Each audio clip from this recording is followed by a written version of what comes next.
Welcome to the Mentor Podcast, where the most highly motivated entrepreneurs come to get their weekly dose of financial stability with host LeGrand, as well as other nationally recognized thought leaders who will teach you how to get, grow, and protect your wealth.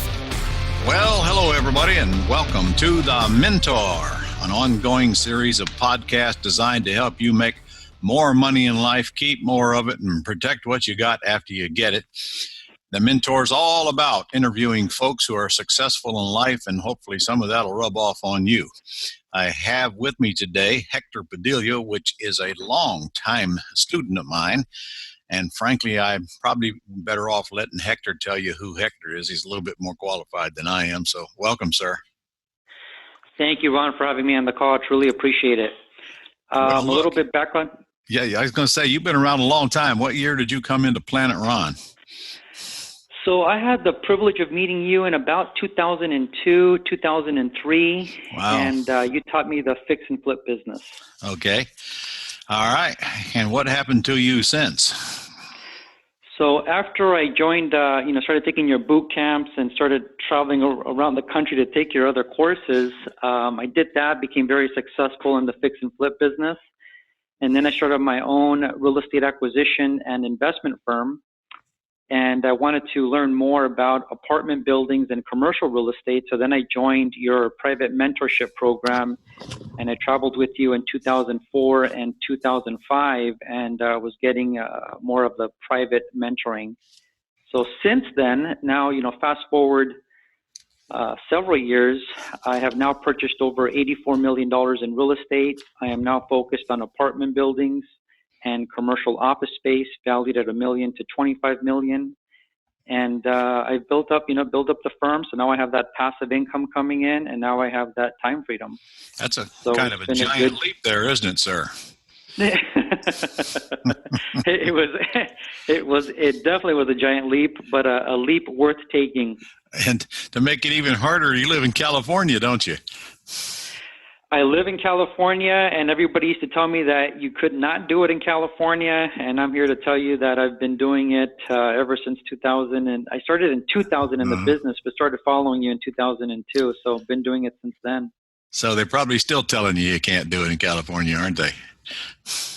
You know what? When the market was hot, everybody told me you can't flip houses, and I was flipping them. And then the market went down, and they said, "Oh, you can't flip houses," and I was flipping them. Yeah. Then the market heated up, and they said, you can't buy apartment buildings and with seller financing. And I've been doing it. As a matter of fact, I'm closing one escrow today. I'm buying an apartment building for $1.6 million with an ARV of 2.6 to 2.8 million. And people still tell me I can't do it. And I've been doing it this whole time. Yeah. Well, okay. Well, I'm glad you didn't listen to them, because you are certainly one of our success stories by far. Now, of course, you teach. So you have learned how to make money, and now you're spreading the word. So absolutely. What do you think what is different from you? Why doesn't everybody grow like you have grown? Where does this mega success come from? What makes you different? You know what? I think it goes back to the old. I'll give you a couple of things, but number one, it goes back to that movie, Forrest Gump. Oh, yeah. Where they would tell him to run, and he would just run. Uh-huh. And so when I hired you as my mentor, whatever you told me to do, I just did it. When you said jump, I didn't say why. I asked how high. That makes you rather weird, don't you? You're a man that follows instructions. Those are hard to come by. but with those instructions, this is what I would say. I would say for anybody, when I got into this business, I didn't want to just flip a house and make $50,000 or make $100,000. I wanted to become a mega millionaire. Right. I didn't want just 1 million. I wanted to become a mega millionaire. So anybody that's looking to create true wealth, to create a real estate portfolio, and to live the lifestyle, this is what I think people need. I think number one is self-esteem. I think you got to feel good about yourself, number one. Yeah, number two is, go ahead. Stop there for a minute. Suppose I don't, Hector. How do I go from low self-esteem to higher or high self-esteem?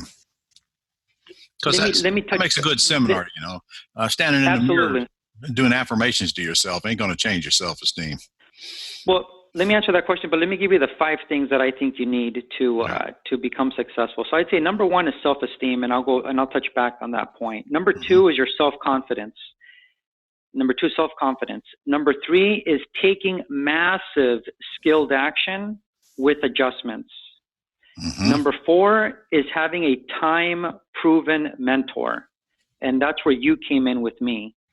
And number 5 is, what is your business and life philosophy? So now I'll take it back one step at a time. So with number 1, with self-esteem, I do think you need to have good self-esteem, and one way to get it is to know that we're all human. We all have deficiencies. I tell people, look, I was bilingual. I told you this one on the side. I told you that I literally flunked kindergarten, first grade, second grade, and third grade, but I just kept on being pushed forward. So what I realize is that we're all human and we're all deficient and we're all contradicting and we're all emotional. So you just got to feel good about being the best person that you can be. The self-confidence, that comes from learning the business. I didn't have self-confidence when I first got into the business because I didn't know what the hell I was doing. Right. But once I took your training and I took the boot camps and I read your book, and I listened to you, that gave me the self-confidence. And then number 3, I didn't just send out, one of your yellow letters, or I didn't make one offer. I took massive skilled action and I made adjustments. I figured out what was working, what wasn't working in my marketplace, and I made adjustments. And again, I touched on number 4, mentor. That's where you came in, and the philosophy. So I think that's what it really takes to create that mega success, are those 5 things. I always tell people that the way to increase your self-esteem is a series of small successes. And of course, there need to be some checks in the mix somewhere along the line, because that is how we measure success, whether you like it or not today. And I think what you just said actually coincides with that. You took massive action. In other words, you just went out and made a mess, cleaned it up as you went, learned as you did. And of course, that's the best way to learn. Just go make a mess. How did you go from single family to multifamily? When did you do that?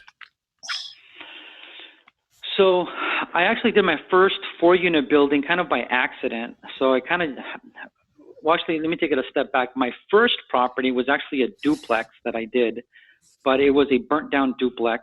And so I just bought it to flip it. And then I kept on, I was making really big checks in the flipping business, but I wanted the passive income. So I realized that the only way to really do that is by getting into apartment buildings. So then I did what I call a pivot, and I started focusing on apartment buildings. One of my other mentors once said, he said, "Hector, if you plant tomatoes, don't expect to get potatoes. If you plant potatoes, don't expect to get tomatoes. Have a good day, Hector." And he hung up on me. Like, that's actually pretty profound if you think about it. Yeah. So I didn't get, I'm a little slow. I'm a little slow, so I didn't understand what he meant. And I'm like, what the hell did he just say? Yeah. But here's what he was saying. He was saying, look, if you're looking for fixer-uppers, you're going to find fixer-uppers. If you're looking for apartment buildings, you're going to find apartment buildings.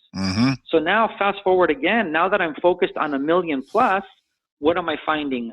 The one I have in escrow that I'm closing this week, I'm buying it for $1.6 million with an ARV of 2.6 to 2.8, because that's what I'm focused on. So that's what I'm finding. Well, I get that. And somewhere along the line, though, you had to consciously decide to make the decision that you are worthy of buying apartment buildings and gravitate to that more so than houses. And I guess that just came from your desire and inner need to actually think bigger and act bigger than you were at the time. And you saw that was your best choice based on a small experience you had with a duplex. Is that about the size of it? Absolutely. And, one of the things, people will ask me sometimes, like, what's one of the biggest mistakes you've made in business? And I would say two things. I would say, number one, I didn't think big enough. So my first deal, I think I bought it for 30,000, and it was, again, a burnt down duplex, and I made about 20 to 25,000 net. Now this is in 2000. So for me back then, that was a lot of money. Sure. And I was like, wow, but it took me a longer time to start to think bigger and start to, look for those bigger deals. So that was one regret. The other regret that I have, and I don't know about regret, because they say that we learn as we take steps in life and in business. But I would say something else that I see people doing is they go in what I call in a reverse circle. So instead of going from saying, I want to focus on apartment buildings and going right for the 1 million plus deals, they say, you know what, and this is what I did, Ron. This is a mistake I made. I went from being a real estate assistant to a broker to then becoming a licensed real estate agent, to then flipping my first property, to then being a buyer's agent, a listing agent, still doing the fix and flip business, when what I really wanted to do was buy apartment buildings. So what they say is the shortest distance between 2 points is a straight line. So I would tell people that are listening to this call, if you want to do the fix and flips, great, focus on that. But if you want to get into apartment buildings or commercial office space, get right to it. Don't go in that reverse circle from, like what I did, being an assistant to being a buyer's agent, a listing agent, fix and flips. And I did this big old reverse circle to finally get to where I'm at now. So I wish I would have gotten to the apartment buildings and the bigger deals a lot faster. Well, I want to make a point while you're on that subject. First of all, there's more to single family houses than fix and flip. In fact, that's at the bottom of my list in today's market. We're in the pretty house business, which is 10 times easier and 10 times more productive. But we don't have to abandon one to do the other. Single family houses is so automated and systemized today that anybody can do it with just a few hours a month. I know I do, and I got a big long list of $1 million producers who do the same. But getting into apartment buildings does mean you're fishing in different ponds, and you're looking for different prospects than you do with houses. And it also means you probably ought to get a little bit of education on what it is you're looking for and how to screen them and analyze them and so forth, which I think you're probably going to do an online training here for our listeners, aren't you? Give them a chance to do an online training that you provide along those lines? Absolutely. All right. Yeah, I'm going to be doing a free online training, and they can go to thementorpodcast.com/Hector to sign up. Okay, thementor.com/Hector, Hector. I can tell you right now what everybody's thinking when you're talking about buying a $1.6 million complex that's worth 2.6. Where am I going to get the money? And I don't have the credit, and I don't have a big financial statement, and banks don't like me much. So, again, you got to think bigger. And something with that is something you taught me, which was seller financing and private capital and funding partners and hard money. So for this transaction, I have a private investor in a first position, and then I'm bringing in my own cash from a 1031 exchange that I did. But if I wanted to, I can bring in a private investor for the whole thing and pay him a 7% return. Or I can bring in what I call a private investor, which is a trust deed investment in a first, and then I can bring in what I call a funding partner in a second position, which basically just means they're going to be my business partner on that acquisition. In other words, you can either borrow the money yourself if you want, or have a partner borrow the money for you, and you can cover the down payment, in your case, by yourself. If you don't have the money, then you bring in equity partner, as they call them, to cover the down payment. So you funded this deal. Well, this deal, you used your money because you had it. Back then, you used other people's money for the entire process. Is that correct? That is absolutely correct. I tell people when they say, well, how do you find the money, right? Everybody wants this like scientific formula or this, Yeah. this rocket science thing. And this is what I tell them. I say it goes back to a 2,500-year-old lesson, time proven wisdom. And here's what it says. It says, seek and you shall find, ask and you shall receive, knock and the door shall open, right? Yeah. So you got to get out there and ask people for the money. You got to seek the money and you got to knock on doors. Well, and before first, you know it, you find people with money. First, you need something to present them if you want to make it easier. So that just means with a little bit of training, you can figure out what makes this a deal and why would people look at it and decide that putting up the money is a smart thing. In other words, you've laid out what's in it for them and they believe you and they can see by the package you put together that it's a real deal. And then, of course, money will be chasing you. I don't know how many times I've told people over the 1,000 years that I've been at this, you go find the deal. The money's the easiest part of the equation if you've got a real deal, not some crap that nobody wants to buy. And the hardest part about raising the money, of course, is opening your mouth and getting started. That's the hardest part. I think you'll find that's true. Yeah, so you just went out and started talking to people about it. Next thing you know, your first deal is funded. Is that about the size of it? Because that would make you normal. Yep. I went out and started talking to a lot of people, not one person, not two, but a lot of people. And you're right. Some people say, well, what comes first, the money or the deal? The way I answer that is that I ask them, I say, what comes first, the chicken or the egg? But I will say that like you said, it's easier when you have the deal and you can put it on a simple presentation, just one page. It doesn't have to be 20 or 30 pages, just one page. Yeah. Yeah, exactly. Yeah. Like you taught me, one page with pictures. Yeah. You bring it to a guy like me and you got 30 pages. I'm going to ignore it. I want the conclusion. Yeah. So, and I'm not the only one. That's right. So just one page with pictures. And this is what you're purchasing it for. This is the ARV. And this is how much work it needs. Mm-hmm. And this is where the rents are now. And this is where the rents are going to be. And this is your exit. And that's it. Yeah, pretty much. It's just like analyzing a house. There's just a little different math to use. And certainly there's quite a bit of different due diligence to do on an apartment complex over a house. But it's all learnable. It's not that hard to learn. In fact, I teach the commercial stuff. Anything you want to learn, the information is available. You just got to decide that you want to do it. I know you didn't go from the house business to the apartment building without getting a lot of training on apartment buildings one way or the other, nor does anybody else. I got a personal question here for you. Yes, sir. And that is, what drives you? Why do you get out of bed in the morning? Oh God, that's a great question. Ron, now that I'm 43 years young. Oh my God, that is old. Yeah. But my mindset has definitely changed, and because I realize that I'm kind of halfway through my life. So right now, what drives me, I kind of say it's one word, and that one word is lifestyle. So what I mean by that. By lifestyle, that means where do I want, and I have a 3-year-old little girl and I'm happily married.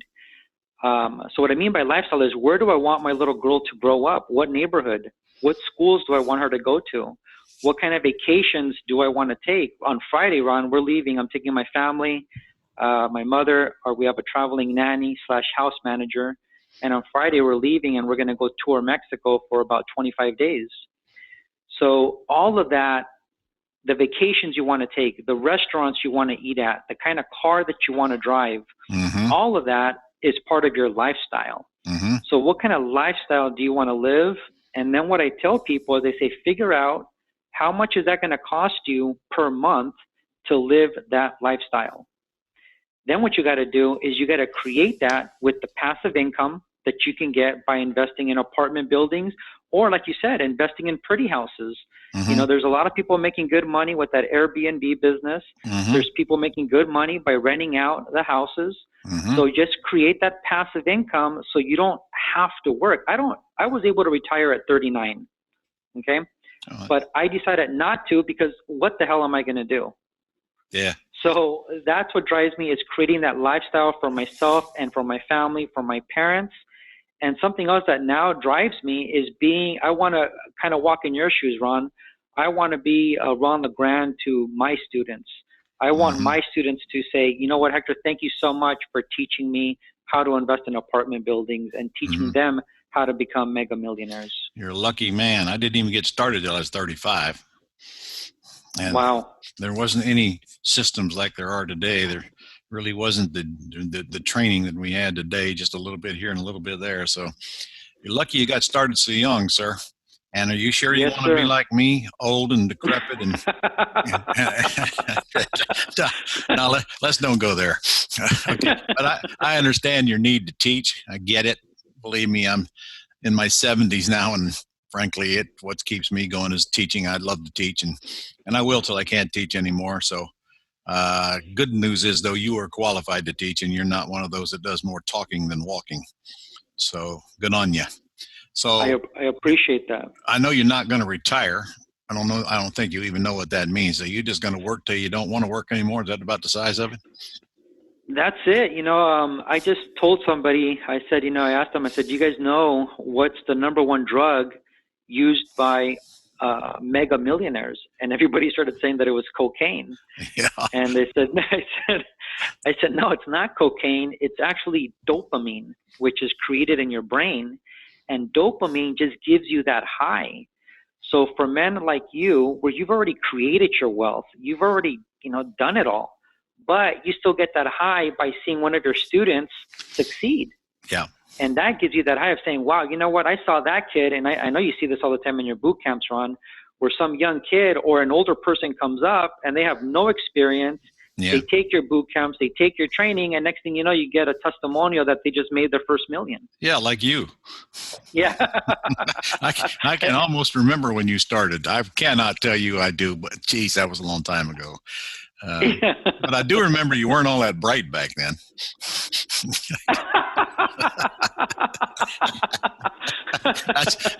I'm just kidding. I don't really remember. So all right, sir. Well, I'm one or two more questions here, then I'm going to let you off the hook today.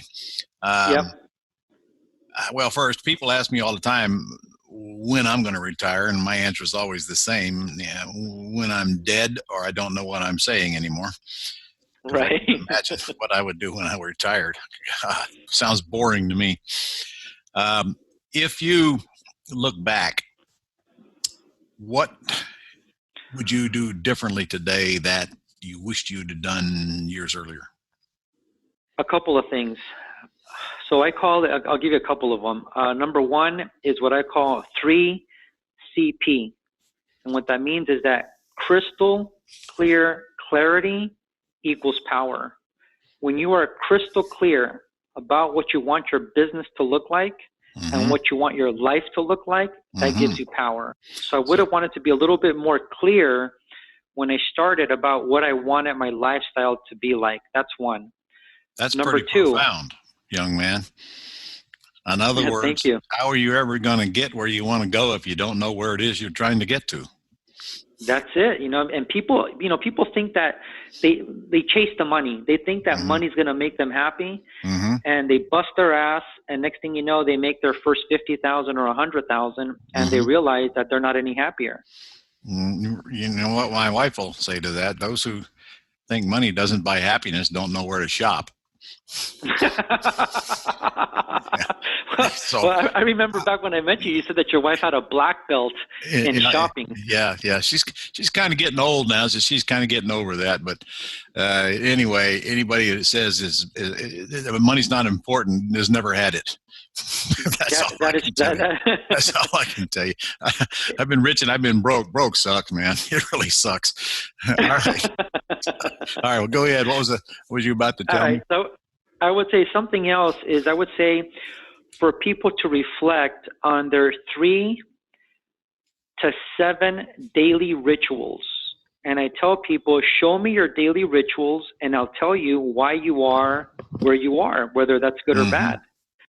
So I agree with that. Your 3 to 7 daily rituals are going to be, so for example, for me, it's reading daily. listening to audio programs daily. That's all part of my self-development and my education and my training, okay? So reading books daily, audio programs daily, prospecting daily, going to the gym, and if I don't go into the gym, I at least drive by it. Or look at a picture of it on your phone. So you're thinking about it, huh? So at least I drove by the gym if I didn't make it on the inside. Another part for me is what I call meditation and prayer. Okay, so for me, those are some of my daily rituals. So I would tell people, look at your 3 to 7 daily rituals. Mm-hmm. I would also tell people, look at the 5 people that you surround yourself with, because you're going to end up being the average of those 5 people. Mm-hmm. So before I met you, Ron, my mindset was, working class. Not working, it was more like middle class. And when I met you and I saw you having that private jet, and I went to your home and I saw this big home with the water fountain in the front and, the horses in the front, and I was like, this is a whole different level of lifestyle. So when I started to hang around with higher caliber people, when I started to surround myself with affluent people, my mindset changed. Right. So that's what I would say. So, in other words, if you go to bed with dogs, you get up with fleas, huh? You know what? You're either hanging around with champs or you're hanging around with chumps. Yeah. And the choice is yours. Yeah. Okay. Well, that's actually very good information, sir. I'm really proud of where you have gone in life, and I wonder, okay, what's going to be like the next 20 years for Hector, Padilla, and family? And I suspect big things out of you. Well, is there any important last word of wisdom that you can give to our listening audience today that'll keep them thinking about it for at least 20 minutes?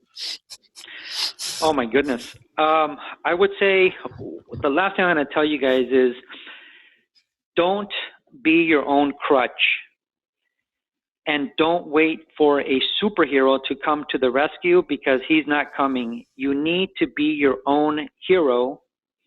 And the 3 most important and the most powerful words that you can say is, I am responsible. You are responsible for where you are today and where you're going to be tomorrow and where you're going to be 5 years from now and 10 years from now. So find that right mentor, listen to what Ron has to say, and take massive skilled action with adjustments. So what you're saying is, whether you make money and succeed or whether you fail miserably, it's all your fault. 100%. And you're also when you have that victim mindset, that makes you weak. When you say, I am responsible, that's what makes you powerful. You bet. And you're also saying it is okay to get help. There are others who know more than you that can help you save a lot of years in the school of hard knocks and a lot of grief, and possibly even keep you from failing and going off onto the next shiny object. Boy, did it take me a long time to learn that one. I'm a man. Ron, I would, you said it's okay to look for help. I would not say it's okay. I would say it is mandatory. You must find a time-proven mentor that has been there. Look at how valuable it was for me to follow you and listen to you as my mentor. So it is a must. If you want to create that wealth, if you want to create exponential growth in a short period of time, you need a mentor. All right, sir. Those are very good words. And let's tell them how they can get on your online training again, please. So they can go to thementorpodcast.com/Hector. Okay. Again, that's thementorpodcast.com/Hector, and they can get my free training. Okay. And you can reach the old guy here and get my book, my real estate book, for free at ronsfreebook.com, ronsfreebook.com, or you can go get my wholesaling course, How to Wholesale Houses Quickly Without Using Your Money or Credit. I mean, the whole darn thing. You can download it for $1 at ronsdollardeal.com. and you join our Gold Club, where you will see it's the best bargain in real estate today for $59 a month, an incredible value. 30-day free trial. So just put up $1, get my free course, agree to at least a 30-day trial, and then you can decide if you want to stay in the Gold Club or not. So now, hold on a second, Ron. See, now you just got me upset because you're giving away your training for $1 when I paid $3,000 for the first boot camp I took with you. Well, I'm not giving it away my boot camp, and I don't care if you're upset. Get over it. So I'm giving away my wholesale course, which actually is a killer deal. I got to tell you that, man.